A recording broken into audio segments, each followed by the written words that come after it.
नमस्कार, मैं संदेश नेमा और आप देख रहे हैं खबर समय जगत। आइए नजर डालते हैं आज की ताजा तरीन खबरों पर। भोपाल के कुशाभाऊ ठाकरे सभागृह में आयोजित संपूर्णता सम्मान समारोह में मध्य प्रदेश के उन जिलों के कलेक्टरों और तकनीकी कलेक्टरों को सम्मानित किया गया जिन्होंने 1 जुलाई से 30 सितंबर 2024 तक नीति आयोग के संपूर्णता अभियान में उत्कृष्ट कार्य किया है। मुख्यमंत्री डॉक्टर मोहन यादव और मुख्य सचिव अनुराग जैन ने 8 जिलों के अधिकारियों को मंच पर बुलाकर गोल्ड मेडल प्रदान किया, जबकि अन्य जिलों के पुरस्कार भेजे जाएंगे।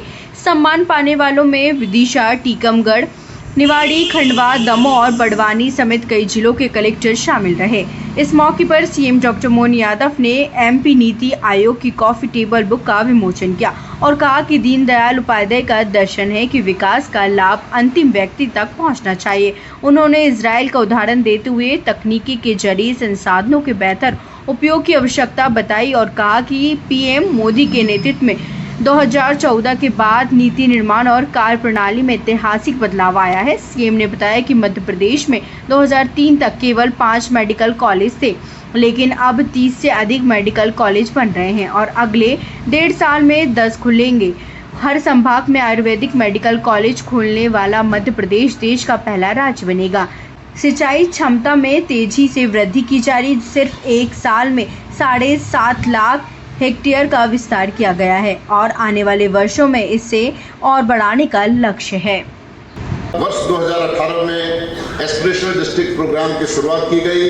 देश के 112 जिले, 26 स्टेट और 1 यूटी में यह प्रोग्राम शुरू किया गया और 5 थीम पर, जैसा कि आप सभी जानते हैं, 5 मुख्य theme: health, nutrition, education, agriculture and water resources, financial inclusion and skill development and basic infrastructure. ये 5 थीम चुने गए और इसकी सफलता को देखते हुए माननीय प्रधानमंत्री महोदय द्वारा वर्ष 2023 में 500 चुनिंदे ब्लॉक्स में एस्पिरेशनल ब्लॉक्स प्रोग्राम की शुरुआत की गई। यह भी 5 थीम पर आधारित था। ओवरऑल प्रोग्रेस अगर मैं बात करूं देश की इस प्रोग्राम की, तो 17 डेटा चैतन्य कुमार कश्यप, श्री विश्वास कैलाश सारंग जी, श्रीमती कृष्णा गौर जी, मुख्य सचिव महोदय श्री अनुराग जैन जी, श्री रोहित कुमार जी और प्रोफेसर रमेश चंद जी सभी विमोचित कर रहे हैं मध्य प्रदेश नीति आयोग की कॉफी टेबल बुक। आदरणीय दिव्य सज्जनों, जैसा कि अपने उद्बोधन में प्रोफेसर रमेश चंद ने कहा था कि मध्य प्रदेश को अपनी औसत आय को 8 गुना बढ़ाना है, लगभग 1.5 लाख से 20 लाख तक जाना है। हमें मेहनत ज़्यादा करनी है। आप सभी जानते हैं कि मध्य प्रदेश में हमारे जो कोर हमारा बिजनेस है कृषि, उसको कॉम्प्रोमाइज किए बिना माननीय मुख्यमंत्री जी के नेतृत्व में प्रदेश एक नई औद्योगिक क्रांति की इबारत लिख रहा है और लाखों करोड़ रुपए के निवेश प्रस्तावों के साथ और लगातार चलने वाली निवेशक श्रृंखलाओं के साथ मध्य प्रदेश एक लंबी छलांग हमारे मानव विकास प्रतिमानों में दर्ज कराने के लिए तैयार है। हम इस अवसर पर, जबकि हम संपूर्णता अभियान सम्मान समारोह के उन क्षणों में पहुंच रहे हैं जब प्रदेश के मुखिया माननीय 16 सरकारी विश्वविद्यालय में 10वें बीएससी एग्रीकल्चर कृषि संकाय के आधार पर खोल दी, ताकि हमारे बड़े पैमाने पर एग्रीकल्चर के प्रति जब हम बदलाव की बात करते हैं तो परंपरागत खेती के आधार पर भी या आम समाज में भी हमको शिक्षित बच्चे भी चाहिए, जिनको अपने जैसे बड़े पैमाने पर हमारा ग्रामीण आधारित पूरा राज्य का रकबा। ऐसे में जैसे मेरा अपना स्वयं का मैं उदाहरण लेके चलता हूँ कि मूलतः तो हम तो किसान परिवार से आते थे, लेकिन मैंने बीएससी किया 1982 से 84, लेकिन मेरे घर पे जाकर के मैं अपने किसान की तरफ से अगर निगाह से देखता हूँ तो मेरे खेत में मेरी पढ़ाई का कोई योगदान नहीं था। तो मुझे लगता है कि जब पढ़ने के बाद हमारी पढ़ाई का अगर अपने घर में भी उपयोग नहीं हो तो फायदा क्या है। नौकरी जरूरी नहीं है, लेकिन बीएससी एग्रीकल्चर करने से कम हमारी खेती तो हम अच्छे से प्रकार से कर सकते हैं। ऐसे हार्टिकल्चर से लेकर सभी सेक्टर में, तो ये हमारे मुझे लगता है कि देश के अंदर बाकी सेक्टर में भी ये दे सकते हैं। ऐसे हेल्थ के सेक्टर में भी दुनिया में ऐसा कहीं नहीं होता कि मेडिकल कॉलेज बनेगा तो अपने कैंपस में हॉस्पिटल बनाएगा, अपने कैंपस में सब खड़ा करेगा। जैसे उदाहरण के लिए कई जिले हमारे ऐसे कि जिनके अपने अच्छे हॉस्पिटल थे, लेकिन मेडिकल कॉलेज हम बोलते ही उनको उतना ही बड़ा एक हॉस्पिटल नया बनाना पड़ा। और कई बार इसकी जो कठिनाई होती कि वो हॉस्पिटल 2-2 बड़े बन गए, मरीज कहाँ से लाओगे? पैसा तो लग गया, भर्ती भी कर ली, तो मरीज भी तो होना चाहिए, दिले की क्षमता तो होना चाहिए। ऐसे में वर्तमान के दौर में हमने एक अच्छा निर्णय किया, मुझे लगता है बाकी राज्य भी इसमें लेंगे कि अपने जिला चिकित्सालय जो ऑलरेडी काम कर रहे हैं और एवरेज वो सब 300 से ज़्यादा बेड क्षमता की, और किसी भी मेडिकल कॉलेज की प्राथमिक आवश्यकता 2 साल तक हो, केवल 300 मेडिकल कॉलेज 300 बेड के हॉस्पिटल की, बाद में जो मेडिकल कॉलेज चलाने आ रहा है उसको हम जमीन 25 एकड़ जमीन 1 रुपये में दे रहे हैं, और मेडिकल कॉलेज के लिए आवश्यक हॉस्पिटल फ्री दे रहे हैं कि भैया हम डॉक्टर की तनख्वाह, दवाई का खर्चा, मरीज की व्यवस्था सब हम करेंगे। लेकिन ये 2 साल के बाद अगर आपको बेड के आधार पर नया हॉस्पिटल खोलना है तो उसकी फीस से, बाकी व्यवस्था से आप अपना खुद का हॉस्पिटल खड़ा करो और उस आधार पर मेडिकल कॉलेज भी हो जाएगा।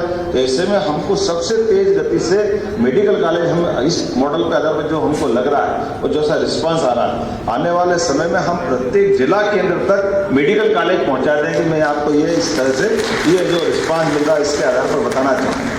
ऐसे एक नहीं कई सेक्टर में हम काम कर रहे हैं, लेकिन आज तो मेरे सारे मित्रों को जिनको भी इसमें अपने अपने काम के आधार पर पुरस्कृत हुए, सबको बधाई देते हुए और आपका भी अभिनंदन करते हुए आपका मार्गदर्शन हमको मिलता रहेगा।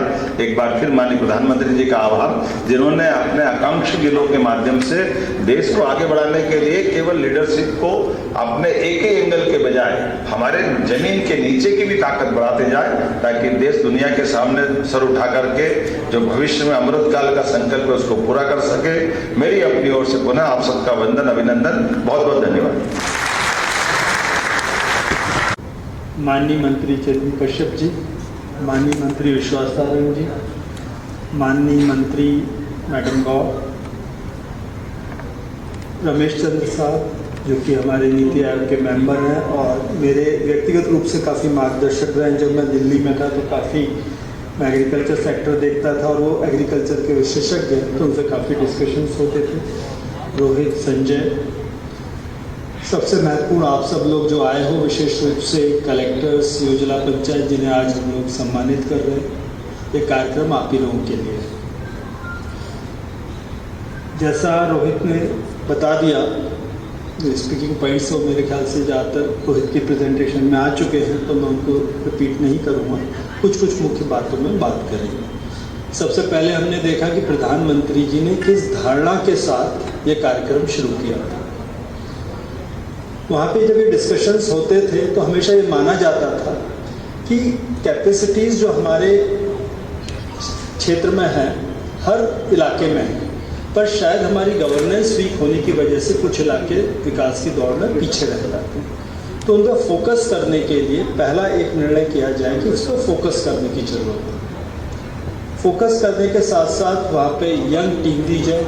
बहुत स्पेसिफिकली शुरुआत में मुझे ध्यान है 2017 में जब ये कार्यक्रम शुरू हो रहा था तो ये तय किया गया था कि केवल यंग एक सर्टेन एज से नीचे के ऑफिसर्स को ही कलेक्टर और योजना पंचायत बना के भेजा जाए, जिससे वो लोग अधिक मेहनत कर सके, परिणाम दे सके।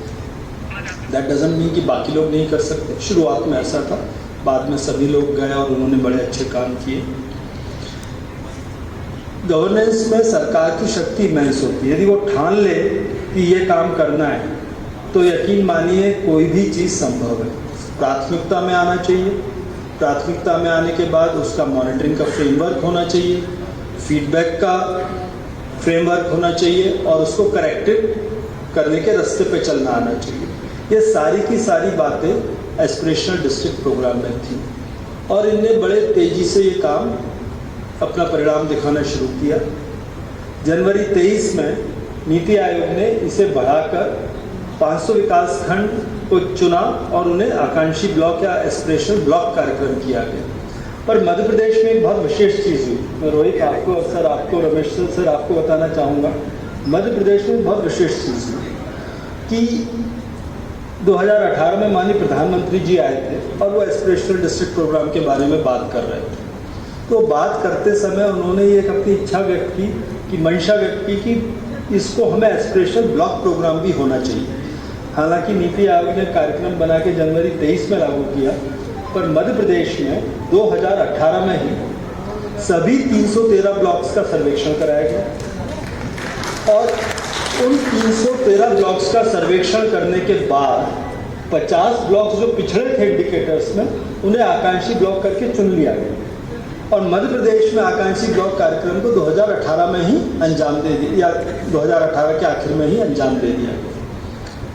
ऐसी और रोचक खबरों के लिए जुड़े रहिए खबर समय जगत के साथ। नमस्कार।